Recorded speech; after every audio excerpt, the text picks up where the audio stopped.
would probably be that. So our guy Jamal Saints here has now taken time away from taste testing ranch dressing soda.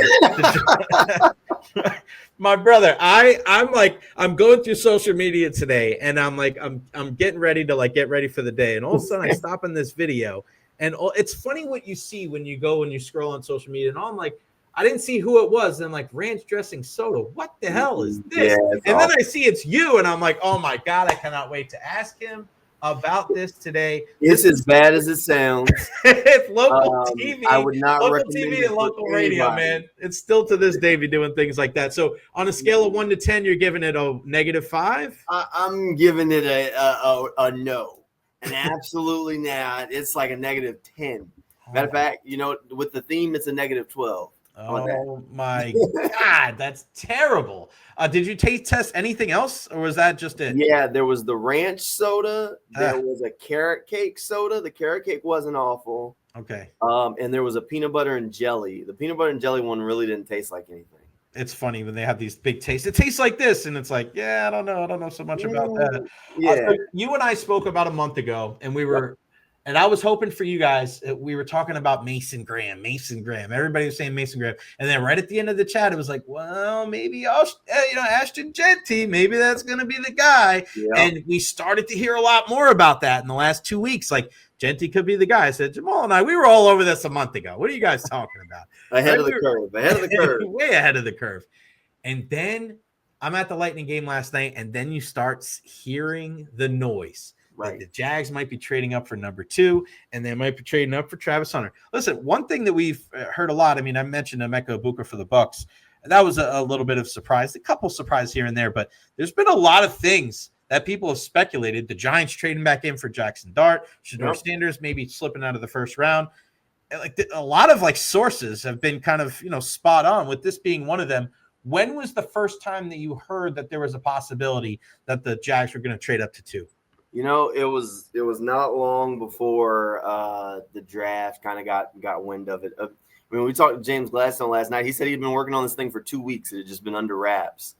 So, I don't know. I guess it got out the night before because Travis Hunter said he knew. So he had been on Zillow looking at houses. But they had done a great job. I mean, I talked to Tony Baselli yesterday before the draft, and he says, this is exactly how we want it. We don't want anybody to know what we're going to do until we're on the clock. The only thing he did say, he said, I promise Jaguars fans won't be disappointed with what we do tonight. And that was foretelling because they definitely were not disappointed with what they did. So it worked out. One thing, Tony definitely told us the truth. No doubt, man. What was the reaction? Was it Travis Hunter then, as soon as the trade was announced? Did anybody think that it was anybody else? No, I don't. I think everybody kind of knew it was Travis Hunter. I was kind of holding off. So we were doing draft stuff. So we were over at the Jaguars draft party, and I'd gotten a little heard the rumors early enough that I'd had them prepare some Travis Hunter stuff, and I'm just thinking in the back of my head, oh man, I didn't do Abdul Carter. And one of those laws of averages, just because I didn't, it would be him instead.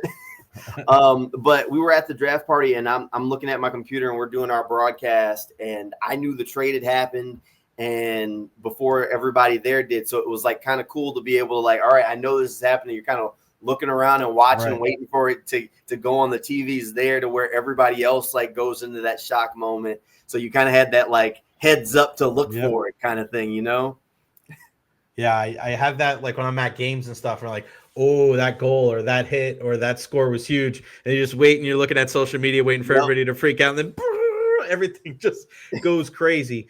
So what was it like? Travis Hunter, the pick gets announced. What was it? It was a hysteria. Was it? Nobody was disappointed, were they? No. I mean, there was a couple of angry folks on social media about trading a future first, but I mean, look, there's no way around it. The Jaguars have never traded a future first, so this is different, and people are used to the Jaguars operating in one way. And James Gladstone and Liam Cohen and this new era Jaguars are pretty content that they're not going to operate that same way. And I mean, Gladstone said last night he's pretty accustomed with the philosophy of F them picks. Like, so he threw next year's first out the window and went and got a guy. But to his point, he said that Travis Hunter would have been a first-round pick at a wide receiver and a first-round pick at a corner. So he just went ahead and spent both first-round picks and moved on. I love that. I love that mindset. It is so that the Gladstone, Liam Cohen, Tony Baselli right now, they have to be like walking on water right now in Jacksonville. Everybody's got to be thrilled with the change. Floating. Yeah. They were floating into the room last night. So excited about it. I mean, the video in the draft room, they're high-fiving. Everybody's happy going in to talk to media. I mean, they were absolutely glowing in there. They're on cloud nine, man. All right. So what's the plan now? And that's the one thing that I have. And I know I'm in the vocal minority with this. I have my reservations about Travis Hunter because if you're going to play both sides of the ball, man, it's just natural. It's not college. It's the NFL. Well, people are going to go after you. They're going to try to mess with you. They're going to try. Listen, just takes the toll on your body. I mean, part of the reason that we don't see people do that is not because they can't physically do it. There might be some. I mean, it is an incredible athletic accomplishment, bar none.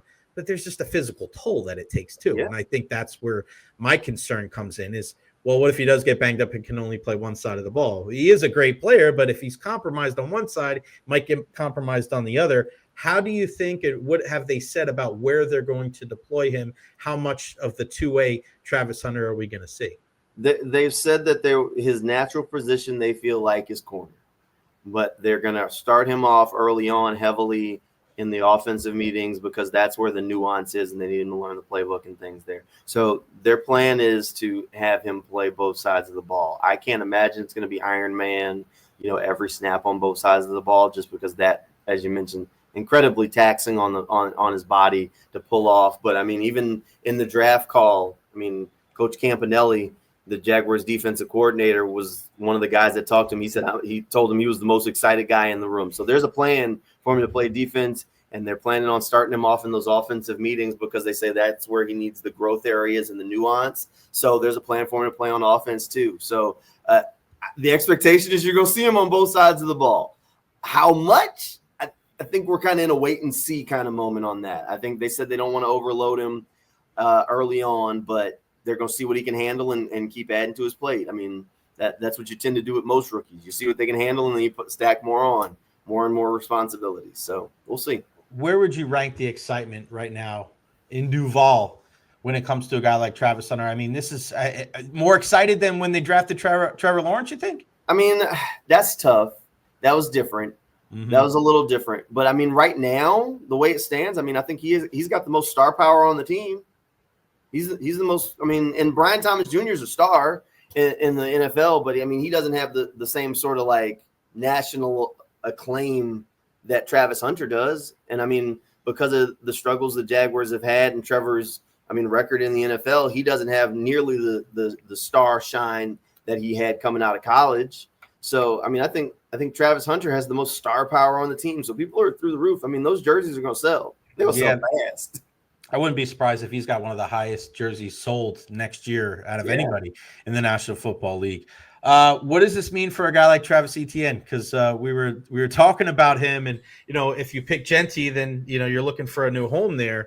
Where do the Jags go here from here on out? Do they look at a running back in the draft at some point? Where's round 2, 3, and beyond now as they try to fortify it and build up this roster? We'll see. Look, there's no second round pick. They traded that to the Browns, but they do have a pair of picks in the third round. So they got a lot of work left to do. Their plan is to bring in a lot of guys. I mean, right now they have the least amount of players on the roster in the NFL. 59 guys on the roster. So they are going to have a decent-sized draft class and a whole bunch of undrafted free agents that are going to come to camp. And they're trying to do this because they want everything to be competition. They want it to be an insanely competitive environment. They're going to give these young guys a chance to earn spots. And the older guys, you're going to have to compete to hold it down. So, I mean, Travis Etienne, he's kind of the lead dog in the house at running back right now, but Tank Bigsby ain't just going to give it to him, and he's in the building. Yeah. And I wouldn't be surprised if they bring in another running back before the draft is over. They weren't completely out on Ashton Genty. Yeah. if there was something that happened and they couldn't move off of 5, he would have definitely been a guy that was in the conversation if they had to sit there and take a player. So I don't think they're just going to say, oh, we're good at running back. I mean, they need to add running backs to the roster, period, just for, numbers. Mm-hmm. But I don't think that Travis Etienne is in as much danger of losing his job as maybe he was if they took an Ashton Genty, right? Liam Cohen is going to be looking for his Bucky Irving. He is going to try to find a guy, and that's, you're looking at some of these different dudes out there. Watch the Martinez kid out of Miami. I look at one of the two Damian guys. Martinez. Oh, man, I love that dude. I mean, Damian, I think that could be a guy right there. Don't be surprised. Ohio State running backs. Jugheads is a load, bro. I don't know if he's not the same thing as a guy like Bucky. I got basketball on the brain too. But they got a guy from Rutgers, Kyle Monungai. I love. Yep. He would be the Jaguar. He's a fantastic pass blocking back, which is what Tank and Travis both struggle with.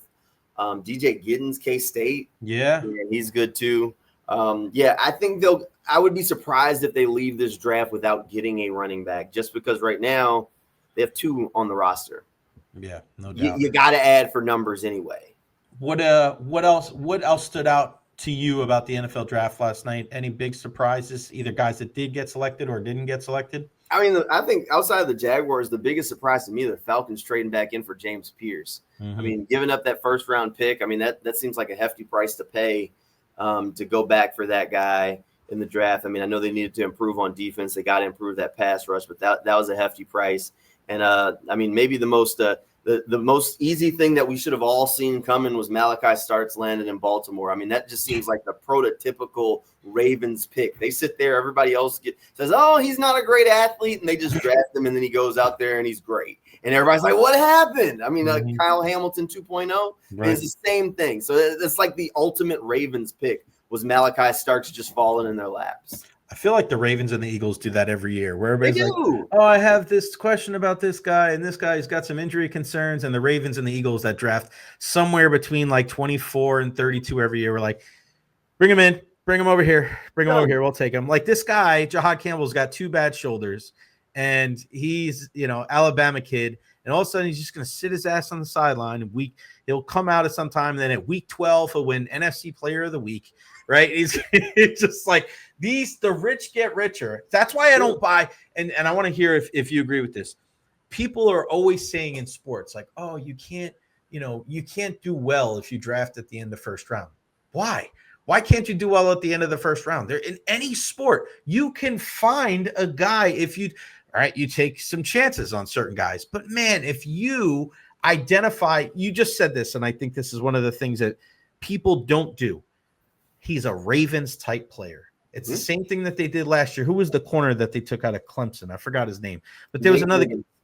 Yes, Wiggins, right? So they said he is a Ravens type player. You don't get the ability to say things about a team unless you have an incredible culture established there. I don't care if you draft the guy 5, 15, or 55. You get a Ravens or an Eagles, or even like in the last couple of years, Niners type player. Like, that's what you want. That's the kind of culture that you want to build. And you're right. Like every year, those guys draft better than teams that are drafting at the top. It is. Look, I mean, honestly, that's the key to this thing is you got to have a type and go and put those pieces in place where they got to be. I mean, and sometimes it all comes together for folks. But, I mean, I agree with you that you don't have to draft at the top of the first round. I mean, the Jaguars I went back and through their draft history. They've drafted in the top of the first round more times than not through franchise history, and that hasn't necessarily helped them a whole lot. Look, it's about going and get your guys. Look at the Rams, and that's where James Gladstone comes from, Jaguars GM. How many years did they not even have a first-round pick? Because they kept dealing them off to go get people. They were years without them, and they were still able to nail their picks. I mean, I was asking one of our guys here last night. I said, look, he's betting that he's going to nail day 3 picks to get at least solid starters. And I said, the Jaguars spent a 3rd-round pick on Tank Bigsby and a 1st-round pick on Travis Etienne. And they're both solid players, but would you take either one of them over Kyron Williams? No way. And Kyron Williams was a 5th-round pick. Exactly. That's what they're betting on. You can find guys on every day and every round, but you got to know what you're looking for. Mm-hmm. And then you got to ask the guys, and I guess this is a Gladstoneism at this point, to be exactly who they are. Be nothing more than themselves. if you draft a guy who's really good at one thing and then ask him to do something else, you shouldn't be surprised that he can't do it. Right. Yeah, I look at we see that here with the Bucks. Right. We look at Chris Godwin, a 3rd-round pick. We look at Buck Irving, a 4th-round pick. Jalen McMillan, a 3rd-round pick. That's where these guys make their hay. They make their hay in the middle rounds, right? They don't. It's 1st-round picks are great. I like guys taking a opportunity. I like what the Jags did, man. F them picks. Go out there and give some excitement to your fan base. That's going to help you in the long run. What's your thoughts, man, on Shedeur Sanders not going in round 1? Surprised by that at all? Not terribly. I mean, look, Shedeur, I think, will be a good quarterback in the NFL for a long time, but I don't know that he's necessarily a superstar.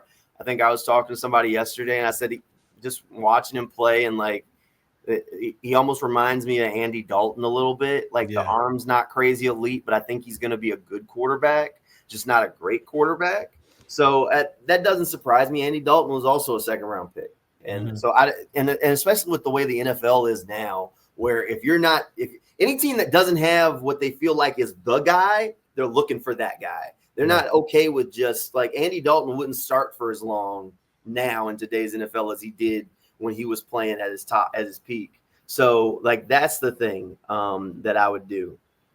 Yeah, I think you're getting farther and farther away from the traditional pocket passers. And if you don't have that running element, even if you're just even if it's more escapability, like a Joe Burrow, right? Rather than a guy that's going to be run first, like a Josh Allen and Lamar Jackson and Jaden Daniels. I don't say run first, but, running being a big time proponent. Right. You're going to struggle and then there's a lot of teams that don't necessarily need a quarterback. And the Giants going to get Jackson Dart. They want that athleticism because of what a guy like Dable was able to do with Josh Allen there in Buffalo. Well, what do you got going on for the rest of the weekend, man? What's your coverage looking like up there at JXT? Hey, we got Travis Hunter getting ready to have his intro press conference here in a little over 30 minutes. So I'm getting ready to head over to the MEC, see if we can chat with Travis a little bit. And then rounds 2 and 3, Jaguars still got a lot of picks rolling out. So we're over here. We'll be keeping track of all the Jaguar stuff over on newsforjags.com, trying to see what that draft class can kind of come together and look like. Make sure you get him to give you a solid Duval, a better than Liam Cohen Duval, and welcome him back to the state of Florida. It's Jamal St here, Jay St Cyr, TV there, always doing a great job. I was happy for one reason and one reason only, and that was because of you, my friend, because I Travis Hunter. Stuff like that is a lot of fun, my buddy. Thank you so much for joining me. Talk to you again soon, man. All right, deal. See you, Jay. You got it.